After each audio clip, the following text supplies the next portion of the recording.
Hello class, and today we will be visiting another of the optional areas. It's called Darkroot Garden. It is below the blacksmith. You may have noticed the arch, the little doorway thing, whenever we went down here. It's right down there, as you can see. So let's go ahead and show you what's down here.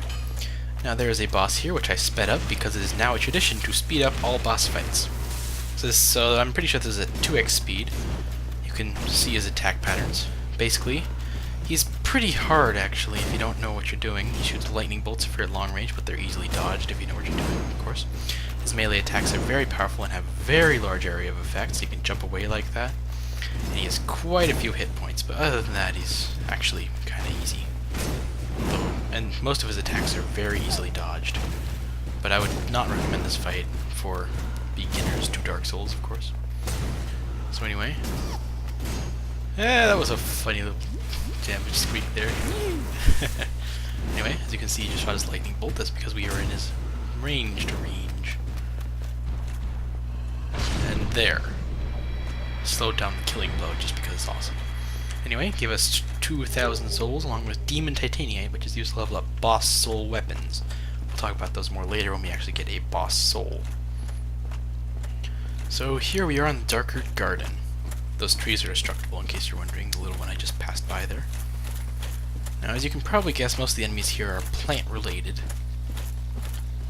But this is sort of a ruined area. This is an Ent dude. As you can see, our main attack is not enough to kill him right away. That is a moss clump. That one specifically reduces bleeding buildup. It cannot cure bleeding, though, because bleeding is instantaneous. So basically, you use it, and the status effect goes away. Because the jump attack is obvious enough. Another blood red moss clump for bleeding. Now this area down here is actually pretty optional, although there is an area later called the Darkroot Basin that you could have accessed if you went right in the beginning area. As you can see, we can hit these guys when they're in the ground. We're not going to go into the basin yet, because well, it's a higher level area, and we are going to be doing more. We're going to be doing that later when it's actually required. So anyway, there's a neat little soul line. It's very easy to miss back here. Quite a clever hiding spot, actually. So anyway, here we are arriving in our little clearing safe haven place. You might be wondering, well, where's my bonfire? I'll show you in a bit. Anyway, this is the Crest of Artorias door. You need the Crest of Artorias from the blacksmith to open it. This is an illusionary wall or whatever. Your sword goes right through it and it disappears as soon as you hit it. There are a few of these scattered around, but I know where most of them are, so you don't need to worry about me missing one. So anyway, we're short on a few souls here, so we're going to go ahead and use our large souls. As far as I know, this is the only hidden, really. No, there are a few other hidden bonfires, and there are some illusionary walls that require you to equip certain items to use. So you can see we're leveling up our endurance to match our vitality. Endurance is just as important. It increases your equip load, which means you can roll better with heavier armor and weapons. And it raises your stamina and stamina recharge rate, which is very nice. It also increases your resistance to bleeding. This just makes the stat even more important. Anyway, don't grab that item in the middle just yet. And I missed. The running physics is very hard in this game. As you can see, non-lock-on combat can get very annoying, especially in close spaces with very awkward camera angles and a weapon that shoots you forward so fast, like this Wayhander does. So anyway, and I missed again. Be very careful with your aiming. You don't actually have to kill these guys, but they will pop up if you grab that item, and once we do grab that item, they will be permanently popped up, so whenever we walk past here, those guys will attack us. It's just another soul item, but it's still nice just to have. So anyway, this fog gate does not lead directly to a boss. It actually leads to a few secret areas we can explore here. So anyway, this is the cavernous area, I guess. This tree is alive. You can kill it. So go ahead and launch a couple attacks. And so as you can see, its roots are wiggling. It actually gives us some souls. This is a non-respawning enemy. There are 2 of them in the game, one here and one at the end of the path. So, that's an interesting little feature. Killable trees, another kind of illusionary wall. There's these annoying little froggies that have a really annoying habit of falling through the floor when you kill them. Huh. Ragdolls. Anyway, go ahead and run down here a bit to the only other existing living tree in the game. As you can see, it rotates a bit. And give it a good whack. And then a basic attack, and there you go. Probably could have walked past it on your own, but, well, it's 180 souls, not something you pass up, is it? Anyway, here we are in the most secret area in Darkroot Garden, pretty much. So just go ahead and circle around. And I'm going to show you guys the Stone Knights, I think that's what they're called. They're basically like Goliaths or something. They're really tall, they're really intimidating, but if you know what to do, they're actually really easy. So these guys have very powerful shields, and you can actually get their armor later in the game. It's second only to Havel's or the Smoke's set, from what I can tell. So anyway, as you can see, he blocked with his shield, and now he's casting his only special attack. It's the Area of Effect spell that basically makes it so that whenever you're in range of him, you cannot roll. At least when you're fat rolling. I've never actually tested it without anything less. But it just raises your equip load by quite a lot, making it very hard for you to move. Stamina recharges slower. Everything just kind of slows down. So that's that's really the most important. It's really the most annoying part about these guys. You can see 83 took most of his health there, and we staggered him with 2. So as you can see, his attacks are very poise-breaking, but nothing to be that scared of. And then he dies. They don't have any special loot, but their armor set is available later. This is the coveted Green Blossom. It basically increases your stamina recharge rate for a limited amount of time when you use it. It's a one-use item. And as far as I know, it's only dropped by these guys. So yeah. And I think they only appear here, too, so I have no idea how PvPers manage to grab so much with them dropping to the floor like that. Anyway, a few more soul items. And I don't think there's really anything back here, so let's turn around the other way and show you guys the most important item that we're going to grab, really. Well, one of the most important items. We're finally going to fill up that ring slot that's been taken up by the blue Tearstone ring. It's pretty much useless. So anyway, we're up here and we're about to fight a Stone Knight in enclosed quarters. Might not think this is enclosed, it's about as big as they are.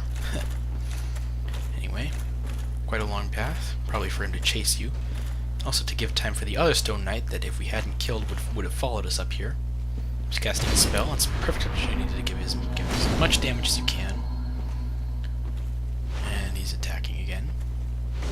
So as you can see, we're slow because we're caught in the spell, but that doesn't stop us because we're the gingerbread man. And even the big guys have ragdoll effects. That's really fun. Anyway, this is the Wolf Ring. It increases your poise by 40, which is quite an amount.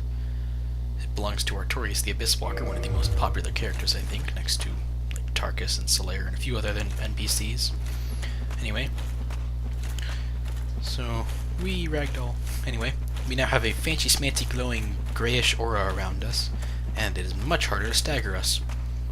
So we are essentially a tank now. So let's go ahead and run back down and head up to the main area.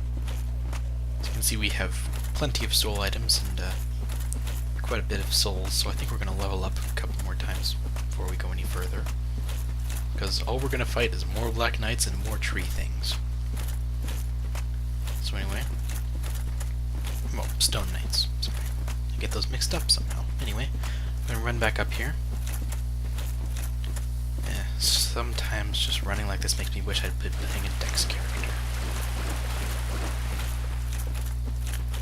So go ahead and run up here, ever so slowly in the tank depths. Anyway, here we are back at the Crest gate, I believe it's called. I don't know. And looks like one of the tree people followed us. How unlucky. And that was odd. Apparently his being near caused the bonfire to not work. I have no idea how much sense that makes. Anyway. As you see, we just barely don't have enough souls, so we're going to have to use a bigger soul item again. This is me scouting around to see if there's any more of the tree people close by that I can kill easily for a couple hundred souls. And then, yeah, let's just go down and show you guys the 3 that we killed earlier with the horrible camera angles. They are now permanently up because we have grabbed that item. So yeah, you might have noticed that grab attack that guy did. If you're in close melee range and he does that, and he manages to land it on you, he does a grab attack which sucks your health away like nothing else. So it can get quite annoying at times, especially when you're a melee fighter like our character. So just try to stay away from those guys if at all possible. So now our endurance is equal, so we can start leveling up our vitality as well. Which is basically our health, and that's pretty much it. So let's go ahead and run back down here where the guys have respawned because we rested at the bonfire again. So anyway, you can see their attacks aren't all that damaging to your shields, but they are quite devastating to health. So yeah, stop following me. Get off. Nah. Ragdoll physics. Even dashing won't get this guy off me. I think there must be beech trees or something. Anyway, there's another one right here, so go ahead and kill him. Yeah, he'll follow you down. He'll get up if you grab the item at the back of this path here. But be careful, there's a snake. So, it's an interesting little guy. He almost poisoned us, as you can see. It's the Partisan. It's a long-ranged, sweepy, attacky spear or something, I don't know. So anyway, let's go grab a more powerful version of the set we're wearing right now. It's called the Elite Knight set. The visor is closed and the armor looks more like armor. So we're going to be using that until we get anything better. Maybe the stone set or something. Which actually looks really awesome on you guys, on our characters. Anyway, although I think it is possible for these guys to drop their great swords and shields, but I could be wrong. Just run in here, grab the armor, and run back out. They will pretty much all follow you, but if you keep them separated, you can pick them off one by one instead of getting stuck in a tree. Anyway, as you can see, we managed to get one of the stone knights off us. Lucky. So once we get rid of the tree people, all we have to worry about is one of the stone knights. And we are running severely low on health, so let's go ahead and grab a bit there. Now these guys are very tenacious. As you can see, the other stone knight's following us, but it'll take him a while before he gets here walking at this pace. And these guys always manage to do that. To drop their shields, we attack them, they get us.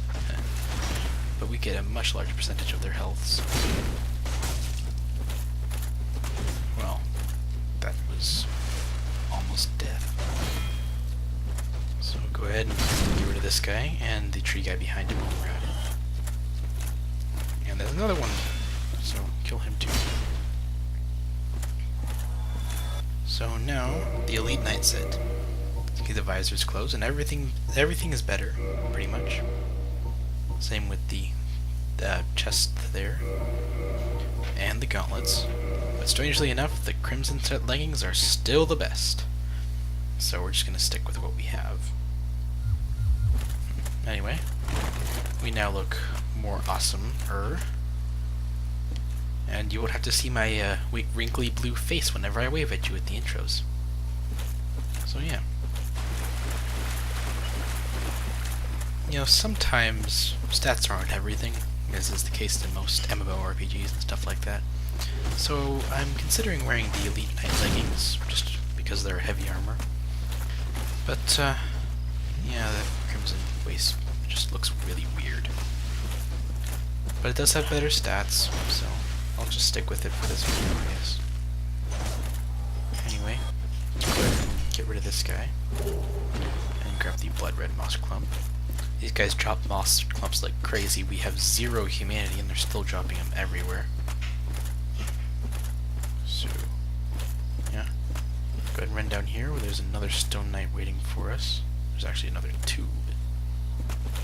We're gonna go kill this one. So, here he is. Trying to lure him into his area of effect attack so he can get a few free hits, but that'll do. Even though we always end up getting hit by this guy. You can see our poise is actually a little higher. So be because we are not getting staggered by his attacks, which is quite nice. So another neat little tidbit is the Elite Knight set actually has poise as opposed to the Crimson set. So that might be another advantage, because poise is very important when using ultra great swords. So yeah, I might actually end up using that, but not for this video, not yet. And as you can see, he almost got us there. NPCs are like programmed to not attack you if your shield falls down or something. Anyway, so then we run up and kill this other one that's standing right in front of the door to the boss area. As you can see, we can't attack them while we're getting up, in case you're wondering why I was holding back. So there we go. The attack we were waiting for. It's good to keep your stamina high. Stamina is very important in this game, and you do not want it getting too low. So anyway, just circle around him until he decides to attack. Hope he misses, and get around behind him and give him a good smash with your greatsword. Great. So now we have access to the boss area. But now that we have enough souls to level up, I'm actually going to go show you guys a different way in after we do so. It's much faster, and we only have to fight one Stone Knight person. So let's go ahead and run back to the bonfire ever so slowly, even slower actually due to our heavier armor. So yeah, let's go ahead and run back up here, and now they're following me again, except there's a Stone Knight too. And yeah. So let's go ahead and rest, and we don't have enough souls to level up. How did that happen? Anyway, too lazy to go grinding, so I'm just going to use this soul here. Put one more point in endurance. Overall, I value endurance more than vitality. If you can use your shield and not get hit, it's better than taking hits, in my opinion. So anyway, let's go ahead and run down, and I'll show you guys the secret side way that's definitely easier. It's the route I've always used, unless you're getting the Elite Knight set, or just doing a walkthrough that shows you the hard way through first. See, we got two of them at once, which is quite nice. So go ahead and get rid of this guy. So the trick to this path is to stick to the left, but don't go down the partisan path, otherwise the tree guy will follow you.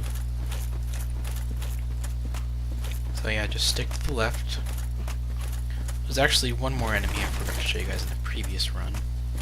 It's just another one of the snakes, but these guys are actually really rare for some reason. You only see them here. So let's go ahead and get rid of this guy before we get close enough. And there. That's one more snake down.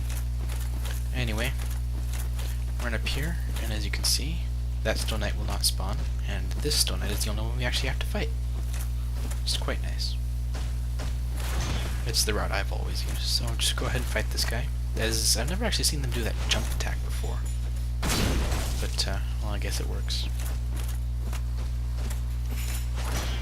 So, just go ahead and get behind him and give him a few good whacks. Pretty much the strategy with most bosses and tough enemies. Get behind him and give him a few good whacks. Anyway, since we're not human, I can't actually show you this, but down here there's a summon sign of this person called Witch Beatrice. She has ranged attacks, which makes this next boss a cakewalk. But, and if you don't summon her here, you can't summon her for the Four Kings boss fight, where she's actually pretty much worthless. Now this boss uses all magic attacks, so we're going to need a higher magic resistance. As you can see, our bottle shield only has 20, so we'll only be absorbing 20% of the attacks. If we use the Crest shield, however, we'll be absorbing 80% of the attack's damage, which will be much, much better. I sped up this boss too because it's very monotonous, in my opinion. Plus it's a new addition. And the music is screeching in my ears right now. Anyway, so this boss, the strategy is sit there with your shield up, wait for its attacks to hit you, and if you're awesome enough, you can dodge them. So basically, all you do is you either dodge or absorb the attacks. As you can see, we barely took any damage from those. We still took some. So sit there, dodge or absorb the attacks, and then wait for the boss to land, which I think should happen in a bit. It's the only opportunity melee characters get to hit this boss, which I think is a little mean, but this is completely optional. As you can see, the boss landed. It's actually more efficient to do 3 quick attacks. When she starts glowing like that, she's going to do a pulse or something, so you don't want to be around her when she does that. So anyway, you're going to want to do 3 quick attacks next time. It's more efficient and does more damage. So, sidestepping attacks mostly does wonders. The attacks are very difficult to dodge, in my opinion. So I think the boss was about to land there, but I was standing right in front of it, so it didn't. So yeah, just try to stay to one side if you're trying to get a melee character. As you can see, ranged characters would have an easy job with this boss because you can attack her right in the air. So yeah, now she's flying again. Even though I sped it up, you guys still have to sit through this, but there's that beam attack that goes to the side. I think speeding up boss fights will be the standard from now on, because it shows you the attack's boss patterns without you having to sit through the entire length of the boss fight. So, yeah, look forward to more sped up boss tunes in the future. I'll also be trying to go summonless because, well, in all honesty, it'll be pretty hard for new players to get humanity and stuff like that. And it'll be just easier to show you guys how to solo a boss. You guys can always summon a phantom if you want, and I will always show you how to get one. So yeah, just keep that in mind. So now we just sit here and wait for the attacks to keep going. Now, can you imagine this boss playing at full speed? It would be horrendous. Anyway, so just dodge all the homing shots. Those can be really annoying if you don't have a good shield like we do. And wait for it to land again. Come on, butterfly, just land. Just land. I'm being bored. We ran out of Estus flask from this, right as she landed. Nice. So anyway, dead. That took forever. Anyway, you have the soul of the Moonlight Butterfly. Basically, you use this with any slightly upgraded spear at the giant blacksmith, I believe, and he will craft you an intelligence-based spear, or you can use it with any slightly upgraded shield, and you can use it to get a nice little shield that shoots the homing shots that you saw this Moonlight Butterfly use. But since both of these are sorcerer-based, we won't be using them at all. So, I've been wondering, well, what's at the end of the tunnel here? A long staircase, of course. So, just keep walking, until we get to the top. So, this actually isn't all that great of a reward for such a monotonous boss, but here you go. You get the Watchtower Basement Key, a Divine Ember, and Homeward Bone. The Ember I will show you what to use for later, and the Watchtower Basement Key is the key you would use to access the Havel boss fight without the Master Key. So we're going to go ahead and use one for Homeward Bones to return to our last bonfire. So, as you can see, it counts as resting at the bonfire too, so since all the weapons associated with the Moonlight Butterfly are intelligent-based, we're going to use this soul, which isn't really all that efficient. It's 1,200, less than random soul items I found just lying around. So anyway, let's go ahead and use this large amount of souls we have. And, yeah, let's go ahead and just, if you have to make the choice, choose Endurance. It's more important for heavy armor users and tanks and stuff. So, I'm going to switch back to our Boulder Shield, which is much more effective. And this is me trying to get us to do a mid-roll, but it won't work, so let's just go ahead and get the Elite Knight set back on. Yeah, we're going to be stuck with fat rolling most of the game, so trust your shield more than your rolling. And here's more trees. Woohoo! And now you might be wondering why we were able to kill this guy from behind. That's because he pops up when you're returning, like a surprise enemy the guys throw at you. It can get a little annoying sometimes. There's another blood red moss clump. You're gonna need a lot of those, but not really that much. The only time bleeding's really bad is in the catacombs with the rusty swords and stuff, and in the lower Undead Burg with the thieves and bloodhounds and stuff. So So yeah, that path up there leads to the Darkroot Basin, but it's, as I said earlier, it's a higher level area meant for higher level characters. Plus we'll be visiting there anyway when we access the DLC, which only comes after you've finished more than half the game. So let's just go ahead and run back to the blacksmith, where I can show you what the ember does. You might recall that when I tried to select the modify equipment page on a blacksmith, it said special ember required for weapon ascension or something like that. Well, we finally have one of those special embers, even if we're not really going to use it. Each blacksmith has a set range of embers they can use. This guy does the normal embers and the divine embers. And the occult ember, but that's a shoot off of the divine. So, give him it, because there's no other blacksmith you can give it to. So we can go to the modify equipment, we can make our Zweihander divine if we got a green titanium shard.